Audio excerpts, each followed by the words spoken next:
싸우는 심리학 제3부 자본주의와 인간 심리 4. 현대인의 주요한 동기 싸움터는 바로 여기 우리 자신과 우리 제도 안에 있다. 사람에게 부정적 감정이 극심해지면 그것을 방어하려는 동기가 그의 주요 동기가 된다. 부정적 감정의 비대화는 곧 고통이자 정신병의 본질이기도 하므로 사람은 무엇보다 고통과 병에 집중한다. 배가 너무 아프면 어떻게든 일단 배의 통증부터 없애려 하고 그것의 치료에 집중하게 되는 것과 같은 이치이다.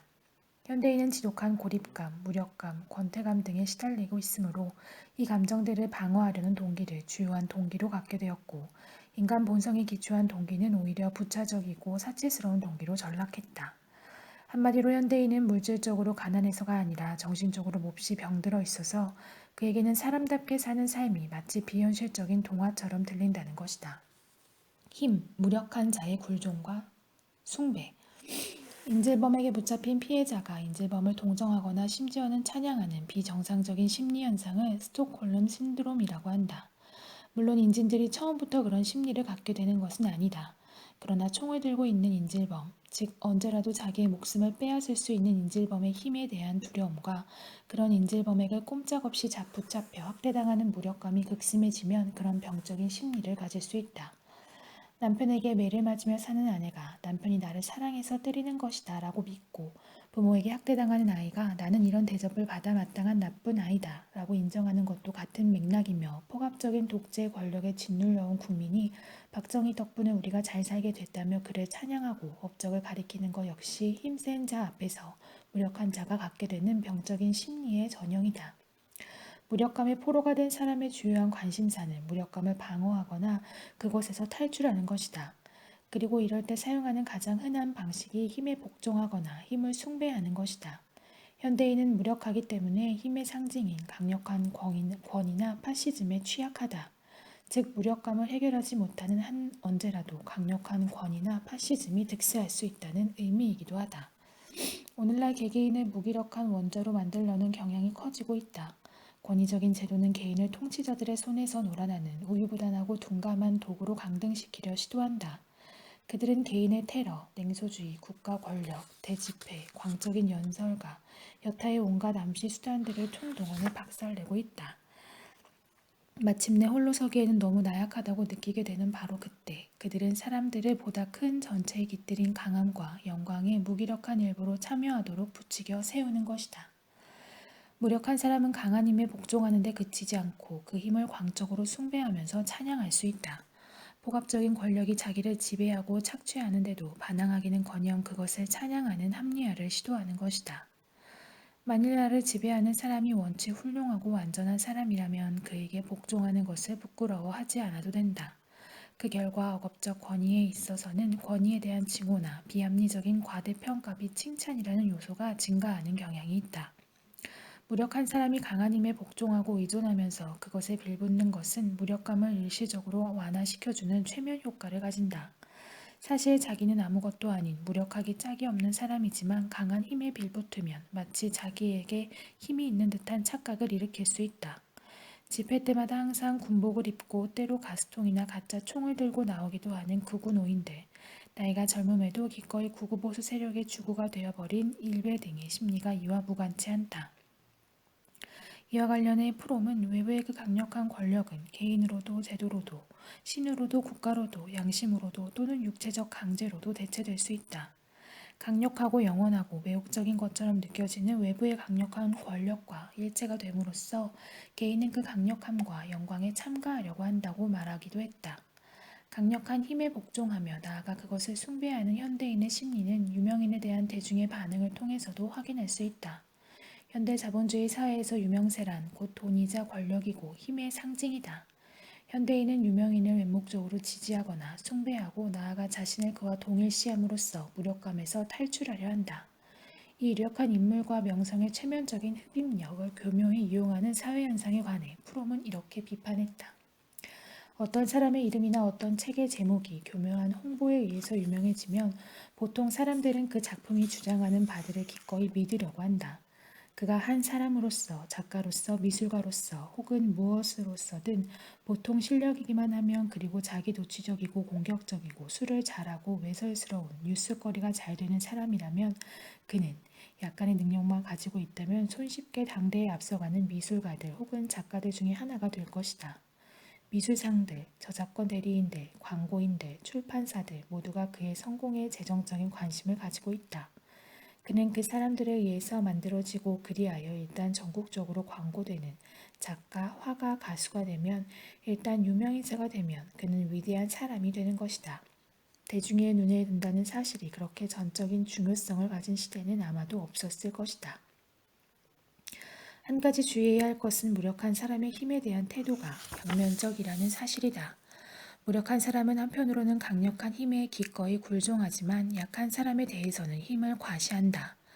무력한 사람은 자기에게 힘이 있었으면 하는 절절한 바람을 가지고 있으므로 기회만 된다면 자기 힘을 과시하고 싶어 한다. 강한 힘의 상징인 미국 앞에서는 비굴하기 짝이 없지만 힘없는 국민에게는 힘을 과시하는 데 열중하는 한국의 구구보수 세력을 예로 들 수 있다. 이러한 양면성으로 인해 사회 전반의 무력감이 팽배해지며 강한 힘에 빌붙어서 약자를 질밟는 사회 현상이 기승을 부리게 된다. 이와 관련해 일찍이 존 듀이는 다음과 같이 경고하기도 했다. 우리의 민주주의에 대한 심각한 위협은 외국의 전체주의 국가가 존재하기 때문이 아니다. 우리의 개인적인 태도와 제도 내부에 외국 여러 나라들에서 외적 권위와 규율, 획일성, 지도자에 대한 의존 등 파시즘이 승리를 얻게 한 조건들이 있다는 사실이 위협이 된다. 따라서 싸움터는 바로 여기 우리 자신과 우리 제도 안에 있다. 현실 회피, 현실에 관해서는 절대로 말하지 않는다. 현대 자본주의는 고립감, 무력감, 권태감 등을 강요하기 때문에 현대인은 현실을 감당할 수가 없다. 감정을 중심으로 말하자면 현대인은 자신들을 고통스럽게 하고 점점 미쳐가게 만드는 끔찍한 감정들을 지속적으로 유발하는 현실을 감당할 수가 없다는 것이다.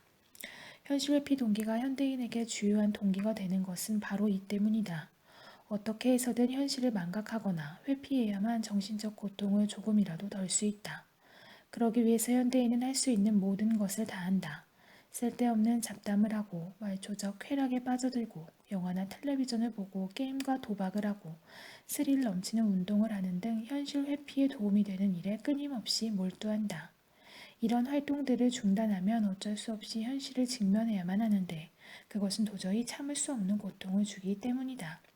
이런 점에서 현대인은 프롬의 말 그대로 철저한 비현실주의자다.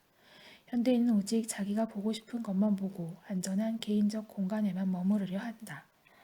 그는 현실을 보려고 하지도 않고 현실 속으로 나아가려고 하지도 않는다. 현대인은 사람들을 만나더라도 현실에 관해서는 절대로 말하지 않는다는 원칙을 가지고 무수한 잡담을 할 뿐이다. 비현실주의자들이 절대 다수인 현대 자본주의 사회에서 소수인 현실주의자는 비록 권력에 의해서는 박해를 받겠지만 민중에게 현실을 볼 수 있는 용기를 줌으로써 그들의 잠에서 깨우는 위대한 인물이다. 인물 역사 속에서 우리는 이런 일을 앞장서서 했던 많은 현실주의자들을 만날 수 있다. 사실 부처도 성서 속의 예언자들도 예수도 에크하르트도 스피노자도 마르크스도 슈바이처도 물렁이들이 아니었다. 반대로 그들은 고집센 현실주의자들이었고 그들 대부분이 박해받고 중상모략을 받은 것은 그들이 덕을 설교했기 때문이 아니라 진실을 말했기 때문이다. 대세 추종, 고립으로부터의 도피. 무력감과 고립감이 심해질수록 사람은 대세를 추종하려 한다. 무력감이 심한 사람에게 대세란 곧 힘이고 고립감이 심한 사람에게 대세란 곧 사회이다. 무력한 자는 무력감으로 인해 대세를 거스를 수가 없고 고립된 자는 고립감으로 인해 대세를 따르지 않을 수 없다. 따라서 무력감과 고립감의 화신인 현대인은 지독한 대세 충종 동기를 가질 수밖에 없다. 이 특수한 메커니즘은 현대사회에서 대부분의 정상적인 개인들이 취하고 있는 해결 방법이다. 간단히 말해 개인이 자기 자신이 됨을 그치고 변화하는 것이다. 즉 그는 일종의 문화적인 양식에 의해 부여되는 성격을 완전히 받아들이고 다른 모든 사람들과 전적으로 동일한 그리고 다른 사람들이 그 자신에게 기대하는 그런 상태로 변화된다. 그와 함께 나와 외부 세계와의 갈등은 사라지고 고독과 무력함을 두려워하는 의식도 사라진다. 이 메커니즘은 어떤 동물에게서 찾아볼 수 있는 보호색과 비교할 수 있다.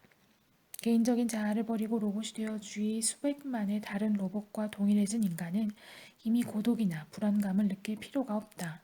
그러나 그 대신 그가 지불한 대가는 혹독하게 비싼 것으로 그것을 바로 자아의 상실이다.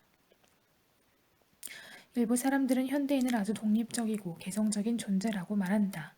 그들이 말하는 현대인은 남들과 똑같아 보이는 걸 싫어해 옷도 색다르게 입고 독특한 물건을 소유하려 하고 남다른 취향을 선호한다.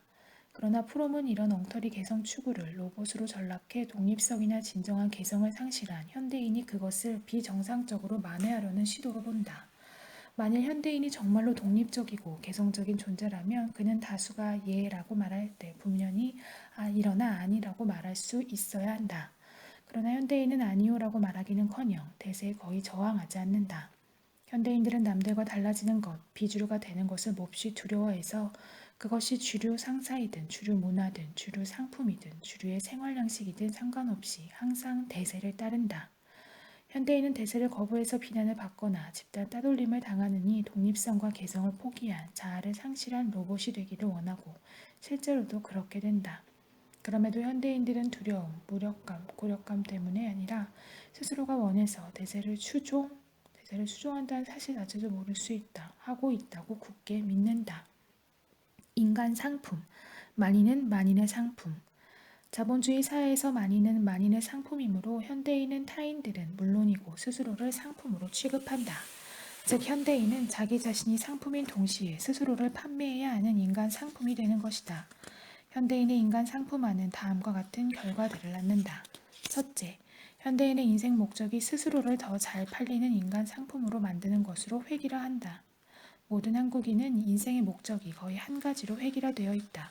돈을 더 많이 버는 사람이 되는 것, 즉 스스로를 잘 팔리는 인간 상품으로 만들어 돈을 많이 버는 것이 대다수 한국인들의 인생 목적이다. 그의 목적은 그저 시장에서 자기 자신을 성공적으로 팔리게 한다는 데 있다.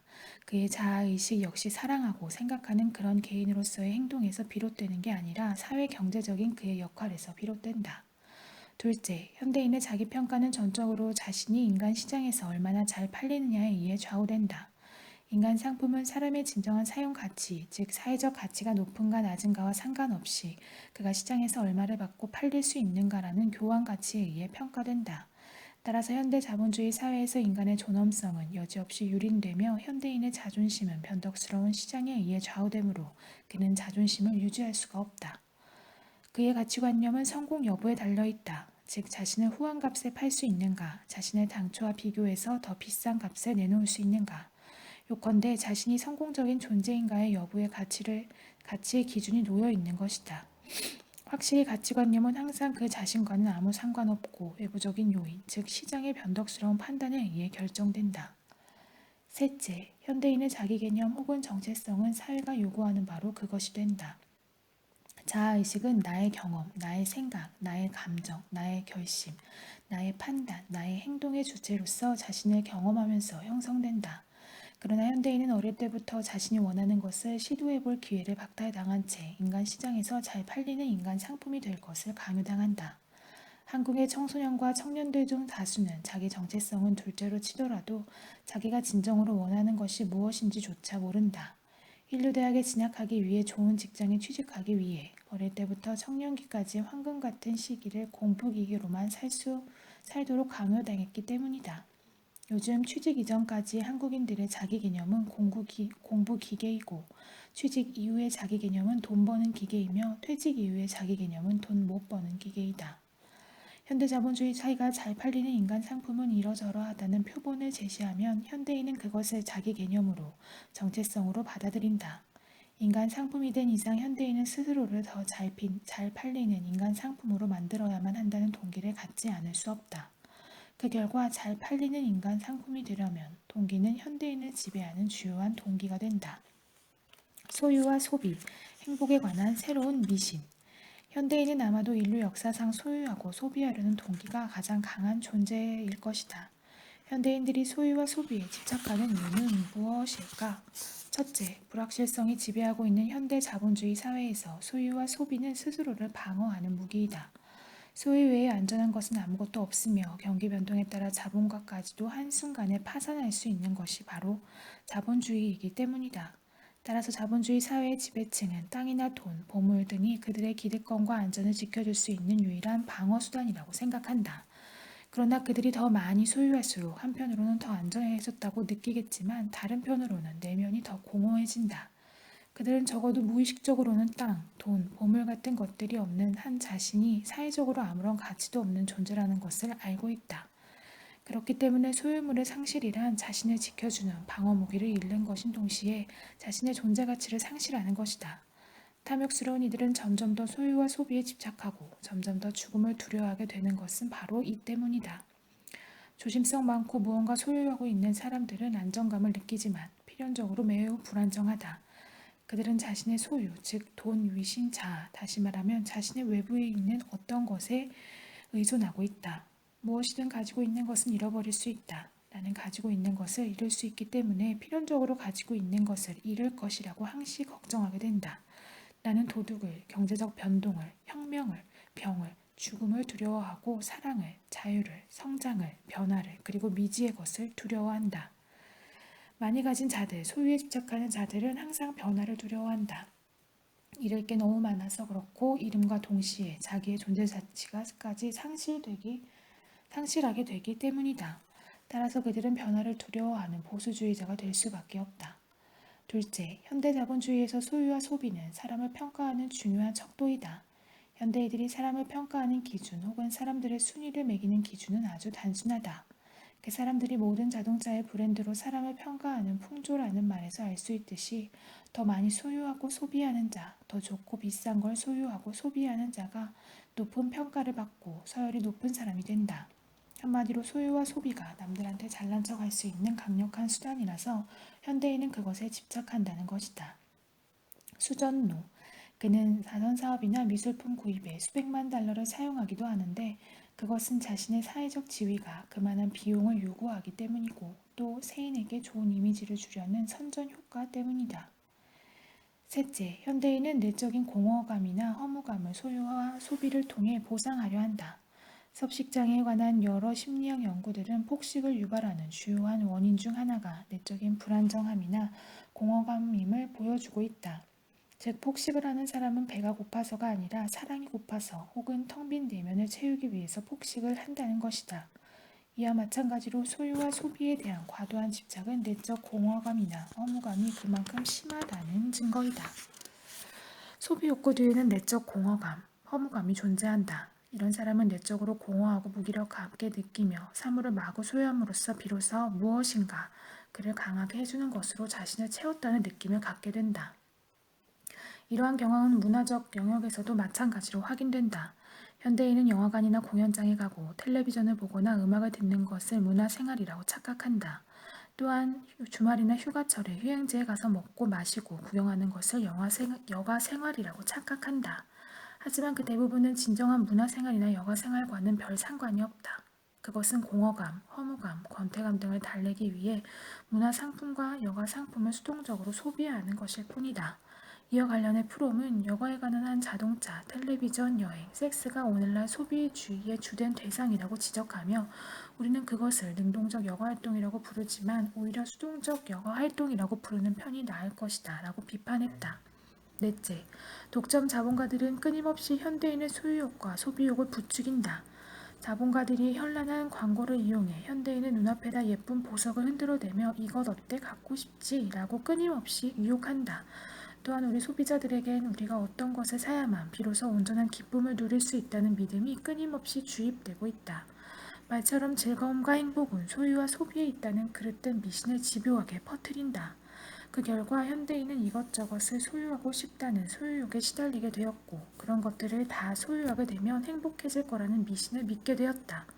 반면에 현대인은 바로 전 세대에서 자명하게 여겨졌던 것을 더 이상 알지 못한다. 즉 삶 속에서 최상의 환희를 만끽하기 위해 어떤 기구도 펼을 필요 없다는 사실을 알지 못한다. 현대인에게 만약 천당이 무엇인지 말하라고 하면 그는 아마도 많은 물건을 살 수 있는 충분한 돈이 있고 그 돈으로 물건을 잔뜩 진열해 놓은 세계에서 가장 큰 백화점 같은 곳에 가서 사고 싶은 대로 살 수 있는 상태라고 묘사할지도 모른다. 현대인은 나는 존재한다,는 나는 갖고 있다,는 나는 소비한다라는 등식, 그리고 인생의 목적과 행복은 소유와 소비라는 등식의 포로가 되었다. 그 결과 현대인은 사람의 존재 가치도 삶의 기쁨과 행복도 모두 소유와 소비에서 찾는 인류 역사상 가장 소유욕과 소비욕이 강한 기형적인 존재로 전락하고 말았다. 현대인의 주요 목표는 그의 기술, 지식, 자기 자신, 그리고 인격이라는 상품을 다른 삶과 유익하게 교환하는 것이다. 다른 사람도 역시 공정하고 유익한 교환을 바라고 있다. 이런 상황에서 움직인다는 목표 이외에는 아무런 목표도 없고 공정한 교환이라는 원칙 이외에는 아무런 원칙도 없고 소비한다는 만족 이외에는 아무런 만족도 없다. 푸름의 격렬한 비판을 불편해하는 이들은 이렇게 항변할지도 모른다.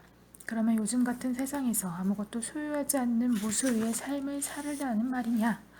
그럴 수만 있다면 안 될 것도 없겠지만 프롬이 현대인의 소유욕과 소비욕을 비판하는 것은 그것 자체가 불필요해서가 아니라 과도한 소유욕과 소비욕이 비정상적이고 병적인 동기이기 때문이다. 프롬은 훌륭한 목수가 좋은 톱을 소유하는 것과 같은 바람직한 소유를 기능적 소유로 규정하면서 그런 소유의 유익함을 다음과 같이 설명했다. 1. 내 능동성이 끊임없이 고무된다. 내가 사용하는 것만을 소유함으로 나는 끊임없이 능동적이 되도록 고무되기 때문이다. 목수는 톱을 자주 사용하며 그는 톱을 사용하면 할수록 창조적인 존재가 된다. 2. 소유하려는 욕심이 생길 수 없다. 내가 가지기를 원할 수 있는 것은 생산적으로 사용하는 나의 능력에 알맞은 양의 물건들 뿐이기 때문이다. 목수는 필요한 만큼의 톱을 원할 뿐이다. 톱을 계속 수집하거나 교체하는 일 따위는 하지 않는다. 3. 내가 가진 것을 사용하느라고 바쁘기 때문에 다른 사람이 가진 것을 시기하는 것은 쓸데없는 짓일 테니 시기심이 생길 수 없다. 훌륭한 목수는 현재의 톱으로도 충분히 창조적이고 바쁘게 지내므로 다른 목수가 사용하는 톱에 관심을 돌릴 틈이 없다. 4. 지금 가진 것을 잃어버릴까 두려워하지 않게 된다. 기능적 재산은 쉽게 보충할 수 있기 때문이다. 톱이 망가지거나 부서지면 어느 때라도 다시 살 수 있다.